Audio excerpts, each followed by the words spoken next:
as an innovator, as a designer, I use a design thinking process, which is quickly going to refer to over here. In this process, we start by understanding users and gaining empathy for them. We figure out what we've learned and see the real needs and opportunities to design for. Then we come up with a whole bunch of ideas, we ideate. Then we prototype and test. And you keep iterating until you figure out what's right. So it was natural for me to then turn that process onto myself and look at my life in the same way. And then it was all about just coming up with a whole bunch of different experiments that I could try that would help me figure out how I was solving for that North Star. I took a few vacation days. I like to use my vacation days creatively. And I went and taught at the Stanford D School. And there I was teaching an executive education program.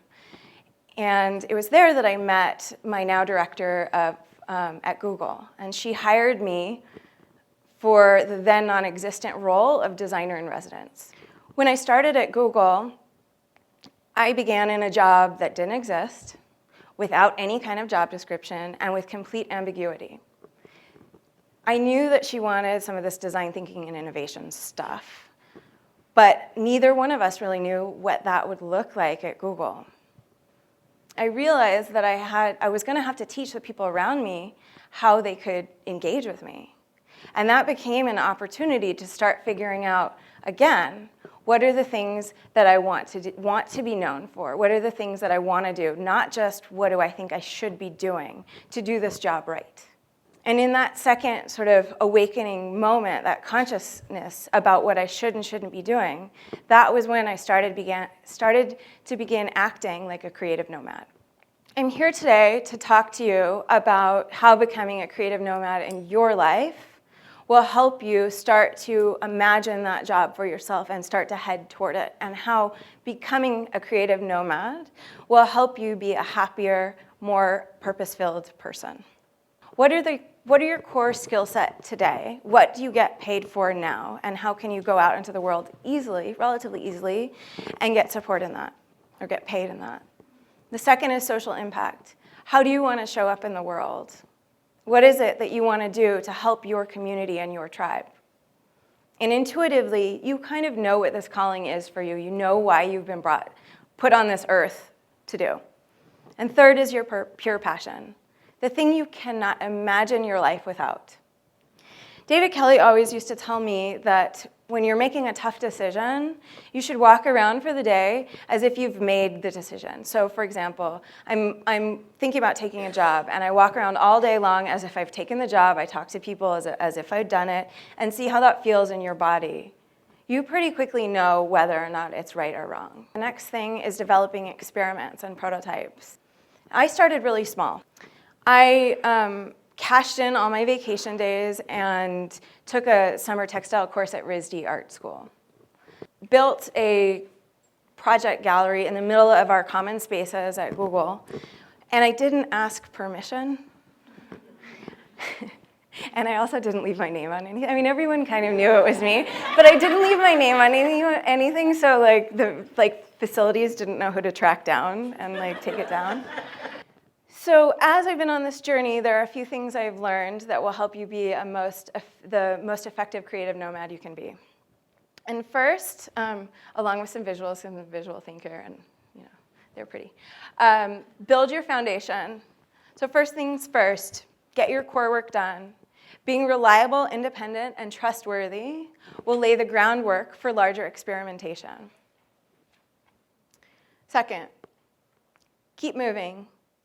Find new tribes, speak new languages, and take risks, however big or small. A bias toward action will keep you from getting stuck. Third, to be a good nomad, you must keep your eyes open. Opportunities often show up in the way that you least expect, or may be different than what you imagined. I never wanted to work at a technology company. At IDEO, there were 600 of us, and it felt too big. So the fact that I'm at Google now is something I never imagined. But when the opportunity presented itself and I knew I needed to change, I knew I needed to get moving, I stepped at it. I didn't know if it would be perfect, but I knew that it had created an opening for me. And I went after it. And now it's given me an incredible platform to try other things. While becoming a creative nomad can have personal, profound effects, your boss actually also wants you to be a creative nomad. And I'll tell you why. So first, doing good is good, right? So the fact that when companies are making social impact and doing good work, they're more profitable, their people are more happy, their customers are happier. So there's a ton of research on this, and you can look it up. The challenge I give to you is stepping up and acting in that, right? Like going to your boss and saying, I want to do this, and here's all the evidence why making social impact is good, and you want me to. Second, creativity is king. Companies are consistently asking for innovative, fresh solutions and approaches to increasingly complex problems. Fast Company reports that for CEOs, creativity is now the single most important leadership quality for success in business. But creativity requires fuel. Tina Seelig, professor of creativity at Stanford, says that innovation and creativity start by engaging in the world and imagining what doesn't exist.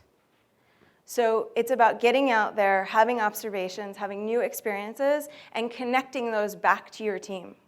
It's up to you to become the creativity guru on your team. Because of the work that I've been doing, I've been able to bring back direct insights from my work in Peru to my Google team, right? I start to understand where the big hurdles are for them around communication and the fact that it's not as simple as just giving everyone a smartphone. And we've been prototyping, right? So even though I've been there to do one thing, I've seen something else, and that's relevant to my team. So finally, your dream job does not exist because you have not created it yet. It's up to you to help your team and your boss imagine new projects and new roles for you. There is nothing special about me. I have just been dedicated towards following my North Star, towards creating my alchemy, and toward doing meaningful work in my life. And my passion, my energy, and sharing my learnings with my team have allowed me to start doing some of the things I've been doing. You can do the same.